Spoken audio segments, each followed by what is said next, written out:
Today, we're diving into an absolutely epic story of how kingdoms rise and fall. But really, it's a tale of two very different leaders. One, a relentless warrior who lives for the fight, and the other, a cautious king who listens to prophecy. And believe me, their choices are about to reshape the entire world. You know, when you think of power, this is probably what comes to mind. It's something you can see and touch. Rulers build these massive monuments, palaces, and fortresses. They're basically carving their strength right into the landscape, trying to make something that lasts forever. This is power made solid, visible, and totally undeniable. But then there's another kind of power, one that works beneath the surface. It's fluid, it's unpredictable, and you can't really control it. It's like this hidden current that can completely change the course of history, wear down the strongest foundations, and pull destinies in directions that nobody could have ever seen coming.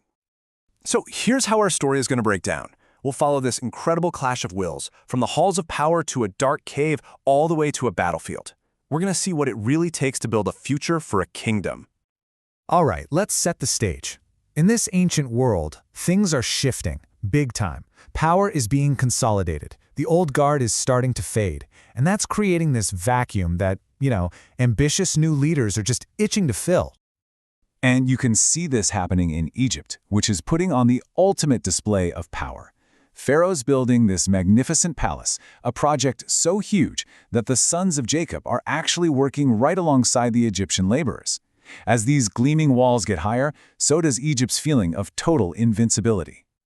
But even as these new structures are going up, some of the old, original pillars are coming down. Within just a few years, two of the patriarchs of the Israelite clans, Zebulun and Simeon, pass away. It really feels like an entire era is ending, and the ground is shifting right under the feet of their descendants. Okay, now let's meet our main players. On one side, you have King Angeas. He's the strategic, careful ruler of Dinahah. And on the other side, his commander, Zepho. This guy is 102 years old, a hardened warrior who believes the only path to glory is through battle. These two couldn't be more different, and you just know they're on a collision course. Now this is where things get really interesting. We're about to see how the biggest, baddest military plans, pushed by the most relentless warrior, can be stopped dead in their tracks by something completely unexpected.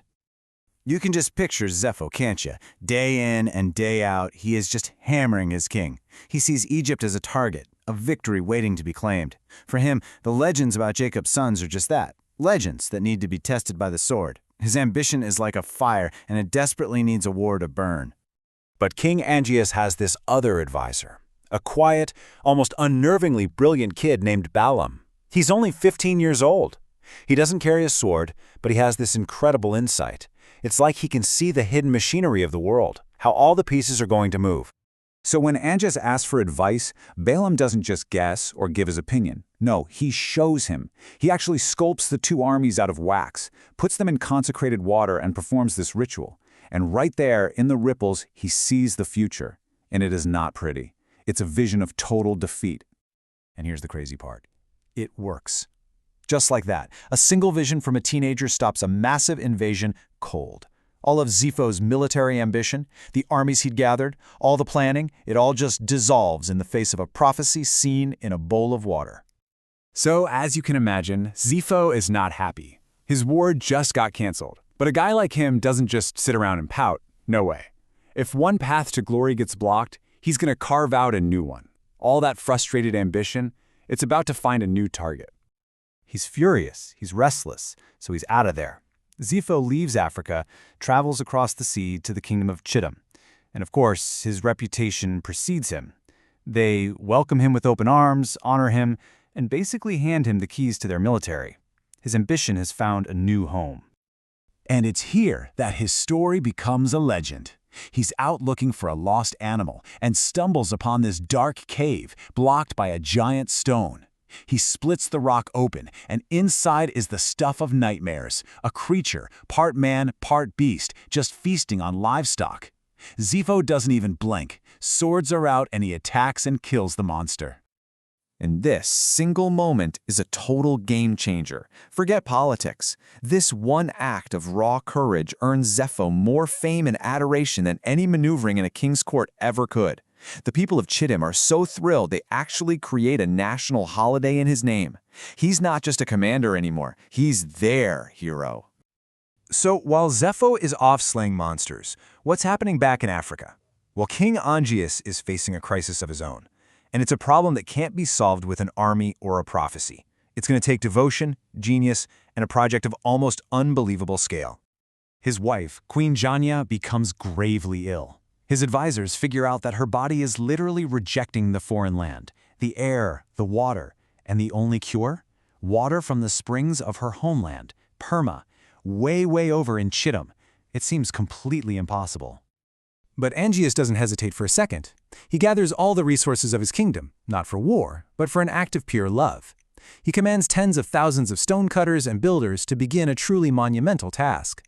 What he does next is just mind-blowing. He launches this epic engineering project, building a massive bridge and a channel to bring the healing water from those springs all the way across the land and sea directly to his queen. This is power being used not for conquest, but for restoration. So you see the two paths, right? Angeas is building bridges to save one life. Zepho is building an army to claim a kingdom. Two totally different men, using two totally different kinds of power, and both of them are fundamentally reshaping the world around them. And for Zepho, this is his moment. When African raiders dare to attack Chittim, their new hero rides out and just crushes them. And that victory seals the deal. The people are so inspired they crown him king. From there, his rise is just unstoppable. He conquers his neighbors, builds a grand palace, and kicks off a 50-year reign forged in the fires of battle. So this brings us to the big question, doesn't it? We've seen the power of the warrior, the power of the builder, and the power of the seer. In the end, what truly decides a nation's destiny? Is it the strength of its armies, the genius of its engineers, or is it the wisdom of those who can see those hidden currents of fate? That's definitely something to think about.